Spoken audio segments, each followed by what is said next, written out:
Oke, kita bertemu kembali di ini apa orang bilang tok tok so. Jadi tok so. Kalau ini talk show Sule. Kalau ini talk show Sule. Tapi ini kan ini tok so. Kita di segmen kedua ini kita akan melihat bagaimana sebenarnya pandangan Bapak dan Ibu ini. Resmi sekali Bapak dan Ibu. Batia dan Harus tentang Papua. Jadi orang kan bilang Papua ini surga kecil yang jatuh di bumi. Kalau saya bukan jatuh, terbanting aja jatuh. Tapi benar tidak? Kalian percaya tidak bahwa Papua ini yang seperti orang bilang surga kecil jatuh ke bumi? Oh iya, karena kan tanahnya kaya, ya kan? Kulturnya kaya akan kultur, kaya akan budaya, bahasa, pokoknya hal-hal yang etnis apa segala macam tuh mau apa sih di Papua ada. Berarti sama dengan luar tadi lah. Iya. Segala ada. Palu Gada juga Papua itu. Nah, terus tapi sebetulnya yang jadi pertanyaan, kenapa surga yang jatuh ke bumi ini kok surga kecil yang jatuh ke bumi. Iya, tapi kok itu tadi kenapa seperti terbanting gitu dan tidak ada, maksudnya kalau sekaya itu kenapa masyarakat Papua masih terus menjerit setiap hari gitu. Jadi, apakah Pak Victor menjerit setiap hari? Ya, kadang-kadang saya menjerit setiap hari juga karena sedih juga. Kalau Pak Charis ini bagaimana? Ini kan ya tadi dia bicara soal sumber daya alamnya, tapi apakah ini Papua juga surga untuk masalah? Banyak sekali masalah sini. Ya sebenarnya dibilang surga itu kan karena saya juga dengar dari lagunya Frankie Sahilatua. Ya. Siap. Surga kecil yang jatuh di atas muka bumi. Nah, sebetulnya gini, yang tumbuh di atas bumi Papua dan yang terkandung di dalam bumi Papua itu sangat kaya gitu kan. Tetapi kaya banyak dan juga berkualitas. Nah itu yang membuat orang manusia rakus untuk datang ke Papua ambil. Dari zaman Soeharto kita dengar bagaimana pencurian kayu besi itu dari hutan-hutan di Papua dijual lewat Malaysia, lewat jalur-jalur sana yang ke luar negeri. Nah itu terjadi. Di atasnya diambil, di dalamnya juga dikeruk. Nah orang Papua, manusia Papuanya dianggap hanya perlu dikasihani atau disingkirkan. Kita orang Papua bilang kita ini bunga-bunga saja. Bunga-bunga. Tapi kan belakangan lebih kelihatan dilenyapkan, disingkirkan. Iya. Dari kebijakan ekonomi sosial maupun dari metode kekerasan, dibunuh, dihilangkan. Kalau dari sisi ekonomi sosial, mereka nggak dapat peningkatan kapasitas, lalu didatangkan orang-orang dari luar Papua. Meskipun sebagian dari luar Papua itu juga sebetulnya punya sejarah yang sah, ada yang berangkat sendiri dan bisa membangun. Tapi dari sisi pembangunan kegiatan ekonomi, itu mereka merekrut dari luar Papua. Nggak ada masalah, selama masalah dong kalau buat saya. Masalahnya begini, banyak orang datang, saya bisa mengerjakan ini, tapi kemudian karena banyak orang datang, saya tidak bisa mengerjakan karena mereka. Nah itu dia maksudnya begini, nggak ada masalah jika di saat bersamaan pengembangan SDM orang Papua cukup setara gitu. Nah yang sering digembar-gemborkan adalah angka berapa anak muda dapat pendidikan. Masalahnya nggak selesai di situ. Masalahnya kemudian begitu mereka selesai, mereka disiapkan nggak lapangan pekerjaannya, dijaga nggak berapa kuotanya buat orang Papua. Misalnya di sejumlah perusahaan pertambangan di Papua ini, jumlah orang asli Papua banyak, tapi sebetulnya dia merangkak naik nggak pada jabatan-jabatan strategis. Nah itu belum kelihatan betul. Nah jadi saya mau bilang orang Papua itu dilenyapkan dari sisi sosial ekonomi maupun dari sisi kekerasan. Nah ini semua gara-gara berebutan berkah surga tadi itu, surga kecil yang jatuh di muka bumi itu. Tapi begitu itu diambil, yang terjadi sekarang adalah neraka. Neraka. Jadi masalah tadi mungkin ya. masalah tadi. Jadi Neraka. tapi nggak yang surga tadi itu pun juga jadi sekarang begini. Kayak kasus di Intan Jaya berapa hari lalu, 2 hari lalu. Intan Jaya itu surga. Apa namanya, kebunnya bagus, ada kandungan emas dan lain-lain. Tapi apa artinya buat si orang tua yang anaknya dibunuh kemarin, anak umur 2 tahun? Dia, kalau kita mau bilang Intan Jaya bagian dari Papua itu surga, situasi itu menjadi neraka buat orang Intan Jaya. Nah, surga buat orang-orang yang nggak tinggal di Papua gitu jadinya. Jadi kayak disedot kayak. Berarti kalian dong. Kan kalian tinggal di Papua. Ya makanya kita punya tanggung jawab. Betul. Kita punya tanggung jawab. Karena begini, yang paling banyak menikmati Papua itu, yang hasilnya barang yang surga tadi itu kan dibawa keluar Papua. Nah sebetulnya saya mau ngajak buat orang di luar Papua untuk lebih bertanggung jawab terhadap Papua. Bertanggung jawab itu artinya orang Papua nggak usah ngapa-ngapain, kita aja ngurus, nggak begitu juga. Tapi yang terjadi kan sebenarnya itu. Kita pakai pendekatan ilmu kriminologi bahwa terjadi kejahatan terhadap sumber daya alam, kejahatan terhadap orang Papua, dan itu semua datang dari luar. Meskipun faktor di dalam juga ada, tapi buat kita yang di luar, kita harus bertanggung jawab untuk mencegah supaya itu nggak berkelanjutan.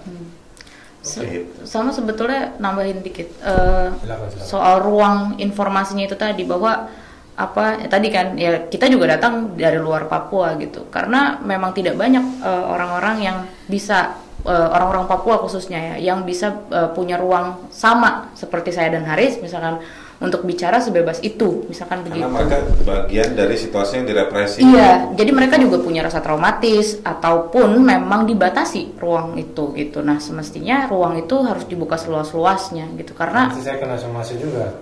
Tidak apa-apa, bareng kita. Apa-apa. Jadi saya jadi saksi kan di Polda sini. Iya, jadi sama-sama jadi saksi.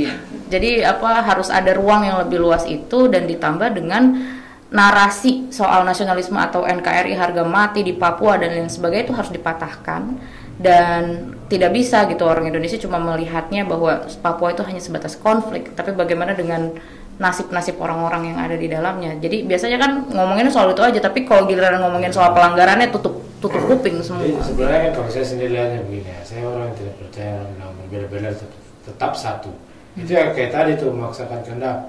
Mungkin kita harusnya satu tapi berbeda-beda. Kita punya dan keragaman itu harusnya dihargai, saling dihargai, bukan dijadikan perbedaan. Harusnya begitu ya. Tapi ya inilah saya tidak mengerti juga negara. Oke, lanjut itu ini kan kita orang Papua nih ya, ini bertahun-tahun lah pelanggaran HAM. Mungkin kalau kita biasa orang Papua bilang dari tahun 69 ada dugaan-dugaan pelanggaran HAM, itu tidak selesai-selesai. Iya. Maksudnya tidak ada progres lah. Kita juga tidak tahu satupun belum ada yang dibawa ke pengadilan HAM atau kemudian menjadi kasus. Ya kita kadang-kadang juga berpikir ini negara memang punya niat baik atau tidak untuk orang Papua. Tapi Anda sendiri yang selama ini Jakarta dekat dengan mengambil kebijakan, dekat dengan institusi-institusi yang berkaitan dengan HAM, sebenarnya Anda melihatnya seperti apa? Kenapa sampai seperti begini? Jadi kayak benang kusut yang tidak selesai-selesai. Kalau di rejim hari ini saya menduga dengan sejumlah referensi gitu ya, saya menduga bahwa ini tempat untuk mendulang modal buat negara.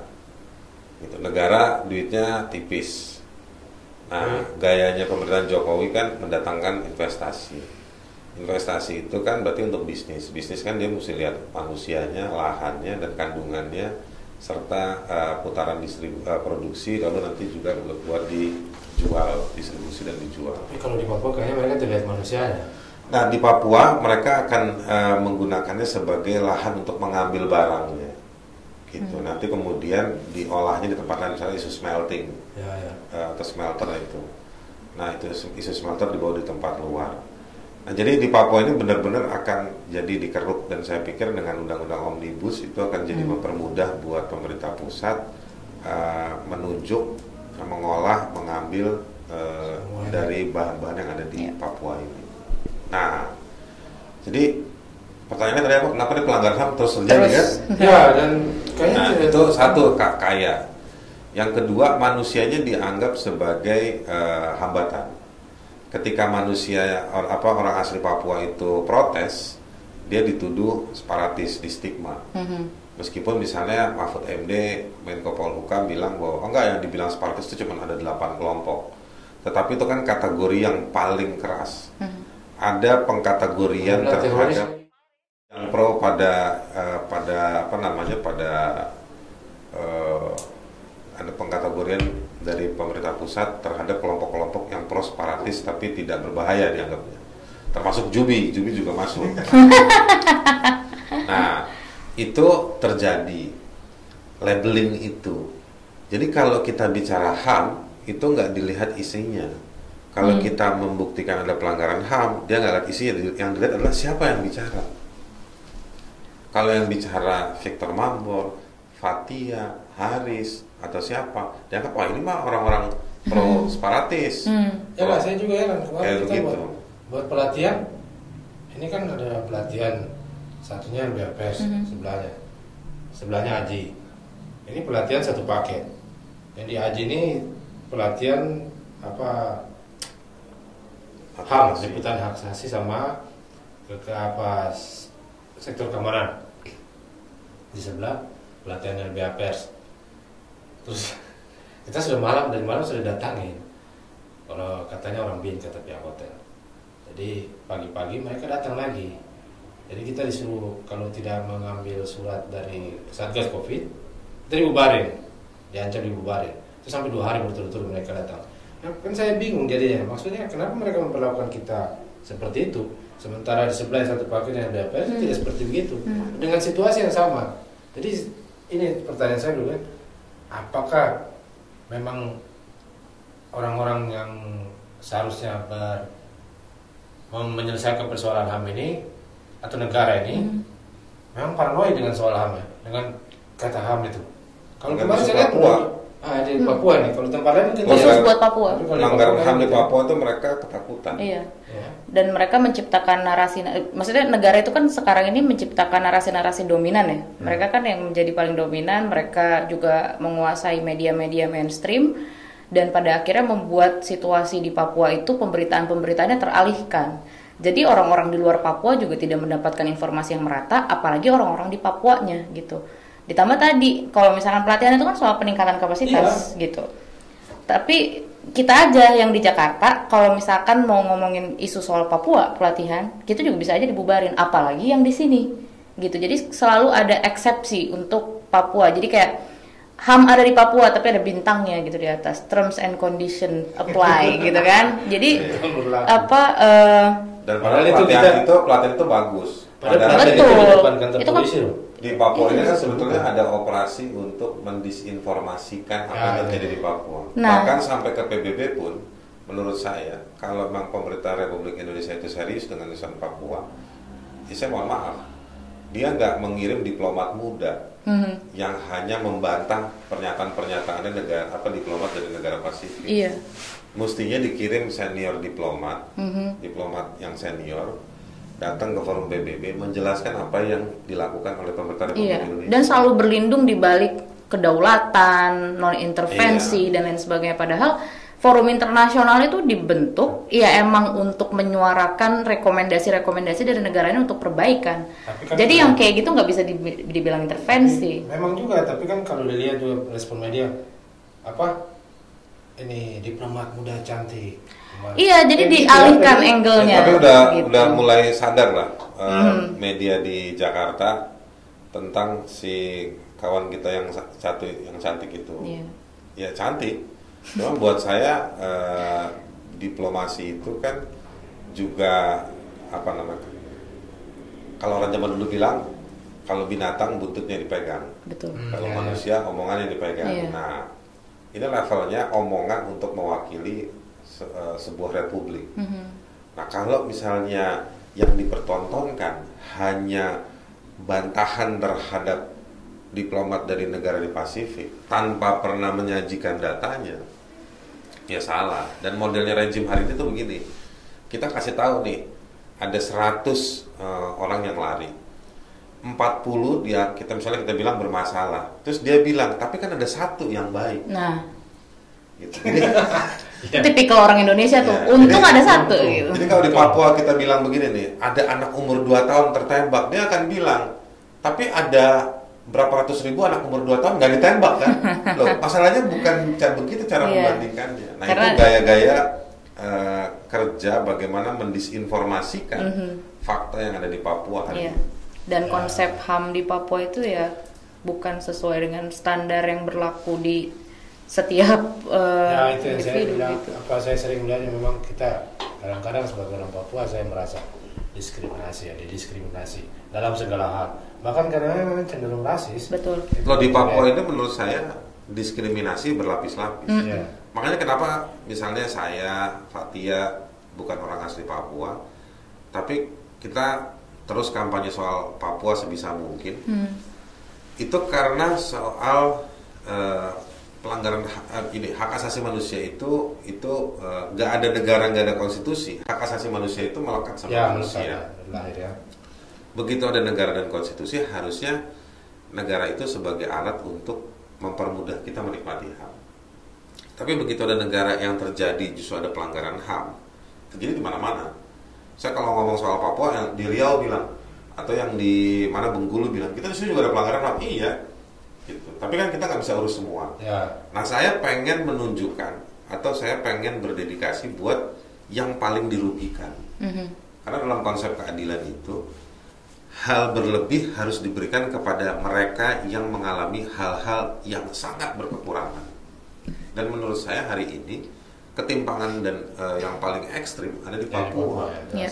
Nah, ada tambang emas, ada kandungan emas, kayunya yang terbaik, ikannya luar biasa, banyak di sini. Tapi lihat kondisi manusianya, orang asli Papuanya, berdasarkan indeks pembangunan manusia yang dibikin oleh pemerintah Republik Indonesia sendiri, Papua itu 3 terburuk, selalu tiap tahun. Pendidikan. Nah, ini kan menunjukkan bahwa ada ketidakcerdasan dari Siapa yang tidak negara?